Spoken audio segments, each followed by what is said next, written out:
As we continue our ongoing look at Black history makers here in the Detroit area, my next guest has the distinction of being the first African-American vice president at the Ford Motor Company. Prior to that historic position, his expertise in the field of law led him to become corporation counsel for the city of Detroit during the Coleman Young administration, and as a defense attorney, he represented the Black Panther Party during the racially charged 1960s and 70s. I am pleased to welcome Elliott Hall to American Black Journal. Thanks for being here.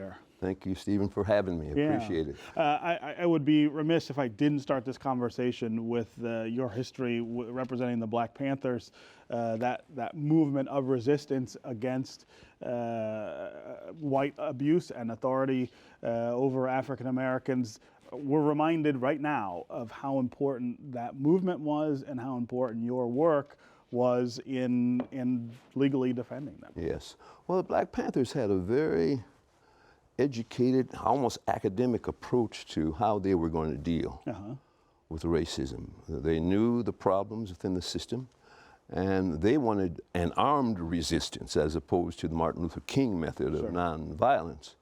And they were arrested with impunity in downtown Detroit for selling their newspapers around Hudson's and some of the big stores down there. And as a result, I got involved as a young lawyer starting in late 1966, early 67, before the riots, with representing them in Recorder's Court in the city of Detroit. And I was very impressed with some of those young men and women.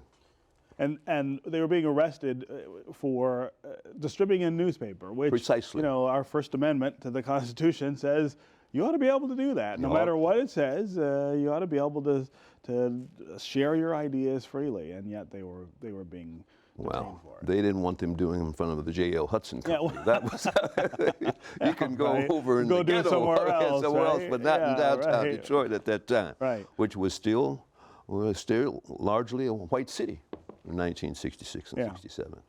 So as a result, the escalation of the Panthers in Detroit and throughout the country just continued to grow.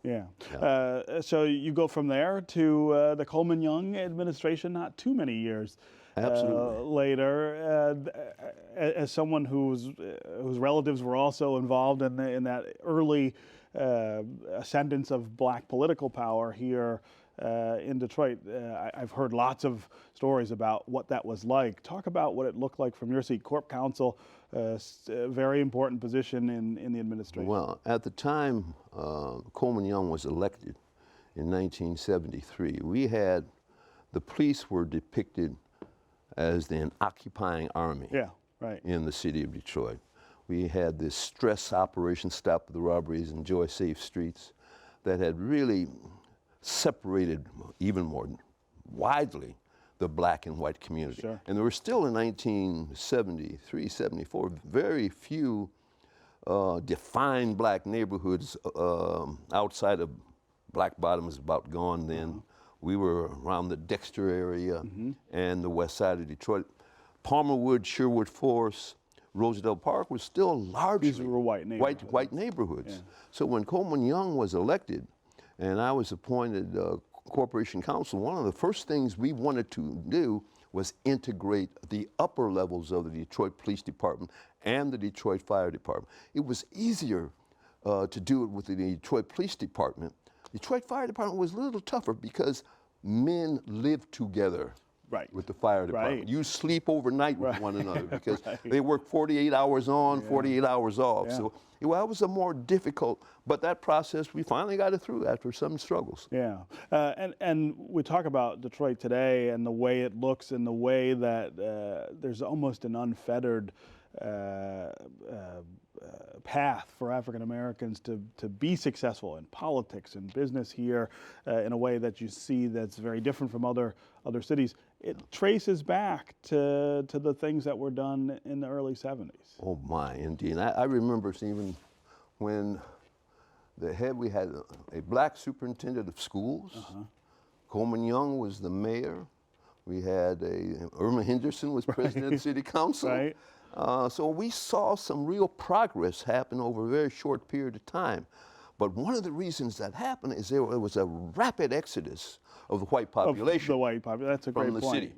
And as a result, you know, the voting power of Black people in the city expanded. But the unfortunate thing is that whites moved out in large numbers, and that destroyed the tax base of the city. Sure. One of the things that I was always disturbed about was we had nobody in the watchtower when they decided to build all of the expressways in the city. Tore up the city. It tore up the city, tore up Indeed. black neighborhoods in particular. Well, that never happened in Washington, D.C., where they have the expressway goes around, the beltway goes around. They didn't go through the city.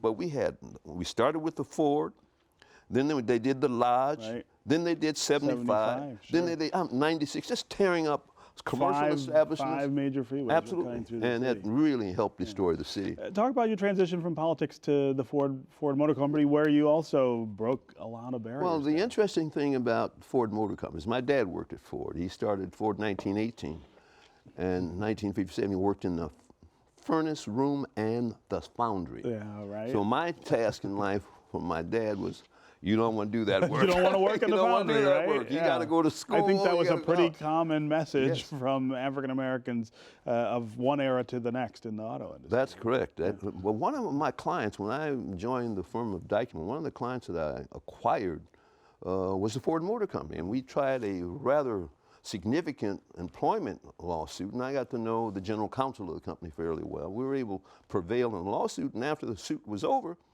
he called me one evening in my office. I'm not the rinse-in, and he says, "Oh, I'm interested in talking to you about a position we have open in Washington, running our Washington Affairs office."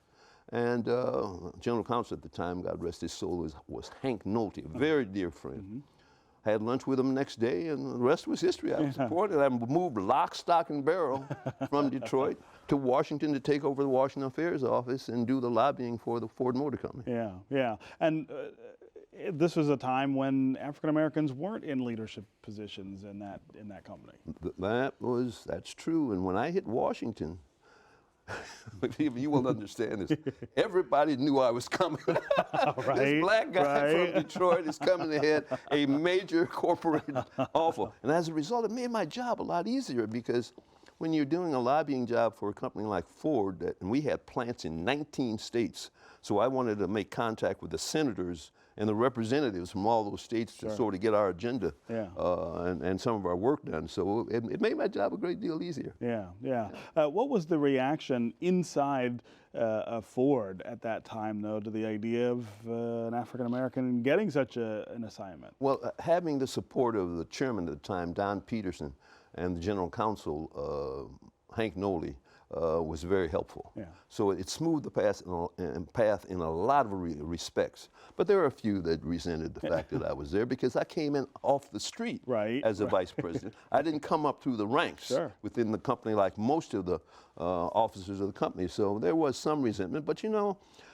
being a black man in America, if you want to succeed, you have to ignore obstacles. You have to step over them and keep moving. You cannot be deterred by them. So, but having help and support was very helpful. Yeah. You have a son and a grandson who are both here in Detroit, living in a different time. We've got about a minute left. Talk about the challenges you still see for blacks in Detroit. Well, the unfortunate thing about Detroit and America, for that matter, is how racism always develops in different forms, in different eras, you know. Sort of morphs. You know, you go through the early part, you get from slavery, then you get to the period where, you know, the schools were desegregated. You get to the point where, okay, well, let's hire blacks within our major companies. But then it rises like today in a different form, where there is resentment of black youth by authorities in the streets. And it's just another reflection of how this ball of racism continues to roll down the field and never seems to disappear. And that's unfortunate, you know? Yeah, but as you said, you always got to keep stepping over it. Step over the and keep going, absolutely, All absolutely. right. Thanks very much for being here. Thank you for having me, Stephen. Absolutely. Appreciate it. Yeah.